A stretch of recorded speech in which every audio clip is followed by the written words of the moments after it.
মুসা আলাইহিস সালাম আল্লাহর সাথে সরাসরি কথা বলতেন। ওয়াকাল্লামাল্লাহু মুসা তাকলিমা, সুবহানাল্লাহ পড়েন, আওয়াজ তুলে সবাই বলেন সুবহানাল্লাহ।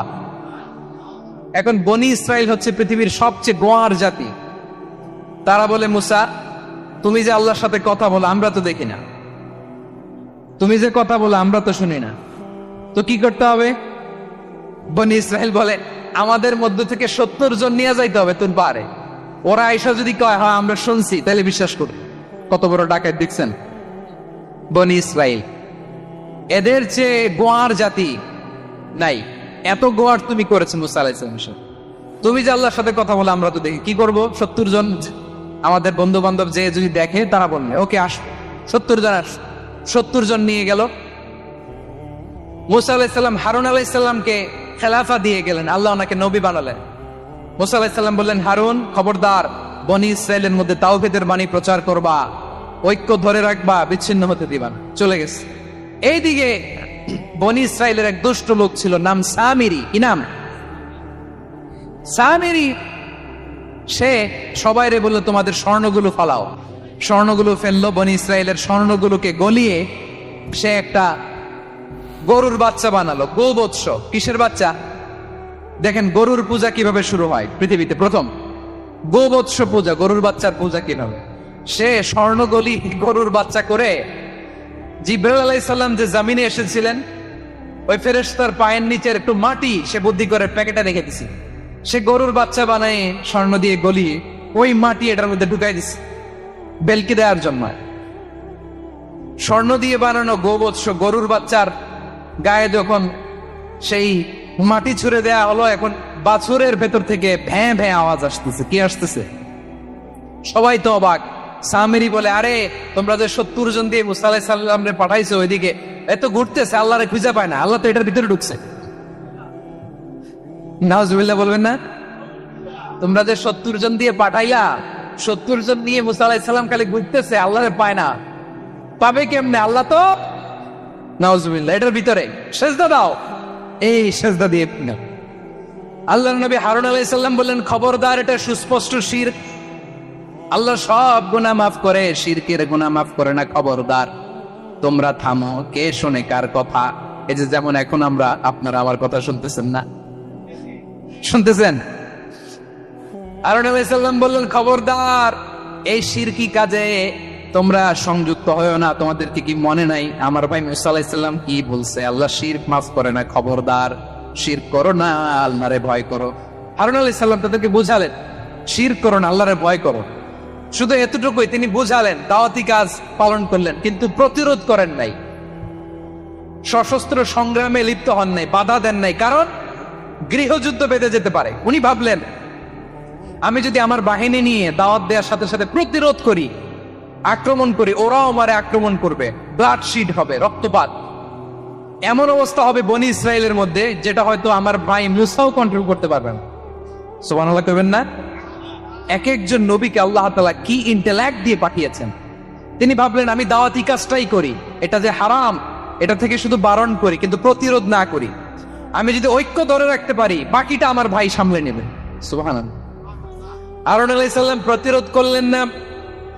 বনি ইসরাইলের মধ্যে গৃহযুদ্ধ বেঁধে যাওয়ার আশঙ্কায় প্রতিরোধ করলেন না, আক্রমণ করলেন না, শুধু দাওয়াত দিলেন।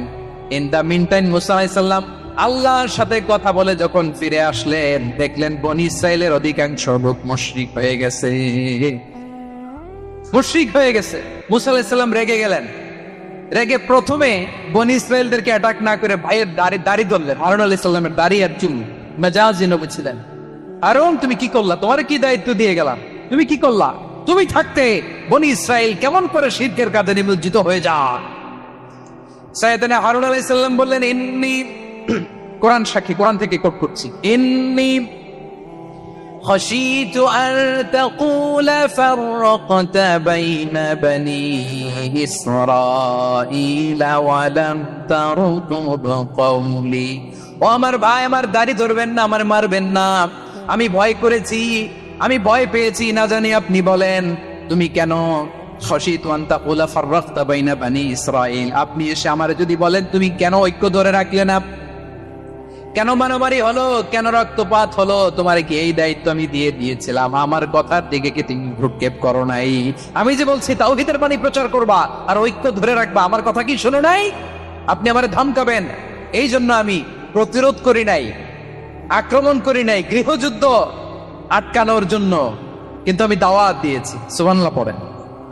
ঐক্য ধরে রেখেছেন। মুসা আলাইহিস সালাম মুহূর্তেই সামিরীকে আক্রমণ করলেন, অ্যাটাক করলেন, শাস্তি দিলেন। মুহূর্তেই ওই গোবৎস গরুর বাছুরকে ভেঙে চুড়ে মেসাকার করে সাগরের মধ্যে ভাসিয়ে দিলেন। পুরো বনি ইসরাইলকে আবার তাওহীদের উপর প্রতিষ্ঠিত করলেন। পড়েন সুবহানাল্লাহ। এই ঘটনা থেকে শিক্ষা কি? শিক্ষা হচ্ছে আপনি শিরকের আড্ডাখানা দেখলেও বৃহৎ স্বার্থে তাওহীদের দাওয়াত দিবেন, প্রয়োজনে আপনি ঐক্য নষ্ট করবেন না। সুবহানাল্লাহ পড়বেন না? তাহলে ঐক্যের গুরুত্ব বেশি না কম বলেন? আওয়াজ করে বলেন। ওয়াতাসিমু বিহাবলিল্লাহি জামিআ, আল্লাহর রশিকে আঁকড়ে ধরো। ওয়ালা তাফাররাকু, তোমরা বিচ্ছিন্ন হয়ো না। পেকুয়ার ভাইরা আওয়াজ করে বলেন তো, আদেশটা কার? এখন বলেন, আমাদের ঐক্যবদ্ধ জীবনের দরকার আছে না নাই? এই যে ডক্টর মোহাম্মদ ইউনূস আমাদের লিডার, উনি যে আমাদেরকে জাতীয় ঐক্যের আহ্বান জানিয়েছে, ওনার আহ্বানে আমাদের সাড়া দেওয়ার দরকার আছে না নাই? রাজনীতিবিদদের যে ডাকছে, খুশি লাগে নাই আপনার? আলেমদের ডাকছে, খুশি লাগে নাই? আলহামদুলিল্লাহ বলবেন না? আলহামদুলিল্লাহ, সবাইকে ডেকেছে, ঐক্যবদ্ধ করেছে। আমরা ঐক্যবদ্ধ থাকতে চাই, আমরা ঐক্যবদ্ধ জীবন চাই, আমরা আর কাদা ছড়াছড়ি করতে চাই না। রাজি আছেন সবাই? এখন আমরা যদি ঐক্য নষ্ট করি, আমাদের কি কি সমস্যা, কি ক্ষতি, কি কুফল? অনৈক্যের কুফল কি? কয়েকটা কুফলের কথা বলে শেষ করবো। প্রিয় ভাইরা, what are the drawbacks and disadvantages of division, social and political division in the society? Disunity. আমরা যদি বিচ্ছিন্ন হই, একে অপরের যদি মারামারি করি, একজন যদি আরেকজনের কাফের ফতোয়া দেয়, আমাদের কি ক্ষতি? শুনবেন? কথা কয় না, শুনবেন? এক নাম্বার ক্ষতি হচ্ছে, আমরা যদি বিচ্ছিন্ন হই, আমাদের শক্তি কমে যাবে, আমাদের পাওয়ার আমরা হারাবো। আমাদের কি হারাবো? পাওয়ার। মনে রাখবেন, যখন আমি একা থাকি তখন আমি ব্যক্তি, যখন আমরা সবাই মিলি তখন আমরা শক্তি। এই শক্তি নিয়ে আমাদের সামনে এগিয়ে যাওয়ার দরকার আছে না নাই? তাহলে আমরা যদি নিজেরা বিরোধে লিপ্ত হই, আমাদের ক্ষমতা, পাওয়ার ছুটে যাবে। আমরা এই পাওয়ার হারাতে চাই না, ঠিক কিনা বলেন? রব্বুল আলামিন ঠিক তাই বললেন। রব্বুল আলামিন বললেন, খবরদার, ওয়াতিউল্লাহ ওয়া রাসূলাহু ওয়া লা তানাযাউ ফাতাফশালু ওয়া তাযহাবা রিহুকুম ওয়াসবিরু ইন্নাল্লাহা মা'আস সাবিরিন। আল্লাহর আনুগত্য করো, নবীর আনুগত্য করো, কিন্তু খবরদার নিজেরা বিরোধে লিপ্ত হইও না, নিজেরা মারামারি করো না, তাহলে তোমাদের শক্তি কমায় দিবে কে? ফাতাফশালু, তোমরা সাহস হারাবা, ওয়া তাযহাবা রিহুকুম, তোমাদের শক্তি কমে যাবে, পাওয়ার কমে যাবে। তাহলে আমরা যদি নিজেরা মারামারি করি, আমরা নিজেরা যদি বিচ্ছিন্নতায় লিপ্ত হই, আমরা যদি মতানৈক্য করি, তাহলে আমাদের শক্তি কমে যাবে, ঠিক কিনা? আমরা শক্তি কমাবো। আচ্ছা, ছোট্ট একটা বাঁশের কঞ্চি যদি আপনারা দেয়, পায়ের মধ্যে ধাক্কা দিয়ে ভাঙতে পারবেন না? এরকম বাঁশের কঞ্চি যদি 20টা একসাথে জোড়া লাগায় দেয়, ভাঙতে পারবেন? কথা বুঝে নাই মনে হয়। চিকন একটা বাঁশের কঞ্চি দিলে ভাঙা যাবে না? এরকম চিকনই 20টা বাঁশের কঞ্চি একসাথে লাগাই দিলে ভাঙতে পারবেন? কারণ যখন আমি একা থাকি তখন আমি ব্যক্তি, যখন আমরা সবাই মিলি তখন আমরা শক্তি। আমরা যেন শক্তি না হারাই। আমরা বিরোধে লিপ্ত হলে আমাদের শক্তি কমে যাবে। এই হচ্ছে 1 নম্বর ডিসঅ্যাডভান্টেজ। 2 নম্বর ডিসঅ্যাডভান্টেজ হচ্ছে, আমরা নিজেরা বিরোধে লিপ্ত হলে অন্যরা আমাদের মাথায় কাঁঠাল ভেঙে খাইতে সুবিধা হয়। কথা বুঝেন নাই? আমরা যদি বিরোধে লিপ্ত হই, তাহলে পরাশক্তিগুলোর সুবিধা, তখন আমাদের কাউকে দিতে হবে ট্রানজিট, কাউকে দিতে হবে সেন্ট মার্টিন, কাউকে দিতে হবে দেশের অর্ধেক। চিল্লায় বলো ঠিক কিনা? নিজেদের প্রবলেম সলভ করার ক্যাপাসিটি আমাদের আর থাকবে না। আমরা যদি বিরোধে জড়াই, আমার কলিজার টুকরা পেকুয়ার ভাইরা, আমরা বিরোধ করব না, আমরা বিচ্ছিন্ন হব না। নিজেরা বিরোধে জড়ালে পরাশক্তিগুলো আমাদের মাথায় কাঁঠাল ভেঙে খায়। তখন ভারতের পিছনে দৌড়াতে, আমেরিকার পিছনে দৌড়াতে আমাদের জুতার তলা ক্ষয় হইয়া যাইবে। নিজেদের প্রবলেম সলভ করা যাবে না। আমরা যদি অন্যের পিছনে না দৌড়াতাম আর এই বিরোধকে থামাতে পারতাম, বাংলাদেশ আজকে যেখানে আছে তার কমপক্ষে 50 গুণ সামনে থাকতো। চিল্লায় বলেন ঠিক কিনা? তাহলে 1 নম্বর ক্ষতি হচ্ছে আমাদের পাওয়ার লেস হয়ে যায়, আমরা দুর্বল হই যদি আমরা বিরোধ করি। 2 নম্বর হচ্ছে পরাশক্তিগুলোর সুবিধা নেয়। 3 নম্বর হচ্ছে আমাদের উন্নয়ন, দেশের উন্নতি, অগ্রগতি এটা স্থবির হয়ে যায়, এটা বাধাগ্রস্ত হয়। প্রিয় ভাইয়ের, ইউনিটি, ঐক্য হচ্ছে একটা দেশের উন্নয়নের মূল ভিত্তি। দুজন কইছে ঠিক, এদিকে এখন কয়েকজন কইছে ঠিক। ঐক্য হচ্ছে একটা দেশের, জাতীয় ঐক্য হচ্ছে কোন দেশের উন্নয়ন অগ্রগতির মূল ভিত্তি। ঠিক কিনা বলেন? ইউনিটি অফ এ কান্ট্রি, এটা হচ্ছে একটা সাস্টেইনেবল ডেভেলপমেন্ট, সোশ্যাল স্টেবিলিটির জন্য এটা অনেক গুরুত্বপূর্ণ।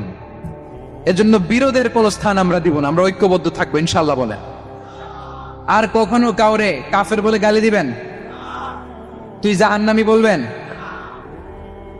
ঝগড়া লাগলে লাগাই দিবেন? তাহলে কি করবেন? মিলায় দিব। আওয়াজ করে বলেন কি করব? প্রিয় ভাইরা, এই বিরোধ গত 50 বছর তো আমরা দেখেছি, ধর্মীয় অঙ্গন বলেন, সামাজিক অঙ্গন বলেন, রাজনৈতিক অঙ্গন বলেন, এই বিরোধ আমাদেরকে শেষ করে দিয়েছে। এই 24-এর ছাত্র নাগরিক অভ্যুত্থানের পরেও যদি সেই বিরোধ আমাদেরকে খায়, তাহলে এতগুলো তাজা জেনজির রক্ত বৃথা যাবে। চিল্লে বলো ঠিক কিনা? আমরা এই রক্তগুলো কি বৃথা দিতে চাই না, বৃথা যেতে দিতে চাই না। আমরা ঐক্যবদ্ধ থাকতে চাই। রাজি আছেন? আমরা আর কাদা ছড়াছড়ি করবো না। অনেক হয়েছে আন্না, এবার থামুন। অনেক হয়েছে আন্না। প্রথমেই আমি এদেশের সম্মানিত আলেম সমাজকে বিনয়ের সাথে অনুরোধ করব, আসুন আমরা ঐক্যবদ্ধ হই। আজকের এই পেকুয়ার ঐতিহাসিক তাফসীরুল কোরআনের প্রোগ্রাম থেকে আমি সম্মানিত আমার মাথার তাজ ওলামাদেরকে জাতীয় ঐক্যের আহ্বান জানাই। পেকুয়ার এই ঐতিহাসিক তাফসীরুল কোরআনের প্রোগ্রাম থেকে আমি আমার সম্মানিত রাজনৈতিক ব্যক্তিবর্গদেরকে জাতীয় ঐক্যের আহ্বান জানাই। অনেক হয়েছে আন্না। আধিপত্যবাদকে রুখে দিতে হলে, বাংলাদেশের বিরুদ্ধে যে কোনো ধরনের ষড়যন্ত্রকে রুখে দিতে হলে জাতীয় ঐক্যের কোনো বিকল্প নাই। চিল্লায় বলো ঠিক কিনা?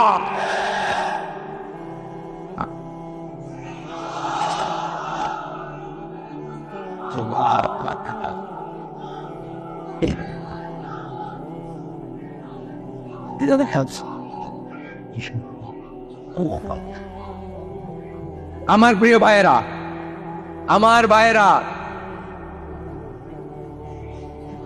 আর কাদা ছড়াছড়ি করবো না ইনশাআল্লাহ। বলেন আল্লাহুম্মা ফাশহাদ। আল্লাহ তুমি সাক্ষী থাকো, আল্লাহ তুমি তৌফিক দাও। আওয়াজ করে পড়েন আমিন। আর একে অন্যকে কাফির বলে গালি দিব না। ঠিক কিনা বলেন? রাজি আছেন? ধ্বংস করে দিয়েছি আমরা আমাদেরকে। আপনারা হালাকু খানের নাম শুনেছেন? মঙ্গল অধিপতি হালাকু খান বাগদাদের আমাদের বিশাল দারুল হিকমা লাইব্রেরিকে ধ্বংস করেছে। 10 লক্ষ মুসলমানদেরকে কচুকাটা করে গণহত্যা করেছে। জানেন, আমাদের সভ্যতা সূতিকাগারের কেন্দ্রবিন্দু ছিল বাগদাদ।